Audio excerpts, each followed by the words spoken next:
الجزء الرابع من سلسلة كروت شاشة من 800 جنيه لحد 50,000 جنيه. اعملوا لي فولو عشان اعرف اكمل في المحتوى ويلا بينا. معانا النهارده من 9000 جنيه لحد 12000 جنيه، يا ترى يجيبوا ايه؟ اول كارت معانا هو ال RTX 2060 سوبر 8 جيجا في رام GDDR6. كارت فوق الممتاز وهيعمل اي حاجه انت متخيلها او ما تتخيلهاش. عامه حلو جدا وثمنه 9700 جنيه عند يجي كمبيوترز، اللينك في البايو. وفكك من الار تي اكس ال 2070 عشان اقل من ال 2060.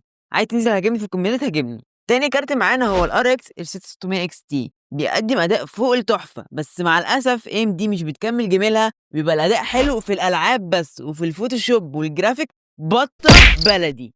الكارت ده ثمنه 10500 جنيه وبرضه عند اي جي كمبيوترز. تالت كارت معانا بقى هو العملاق، انا مش محتاج اتكلم عليه، عامه هو بيتكلم عن نفسه.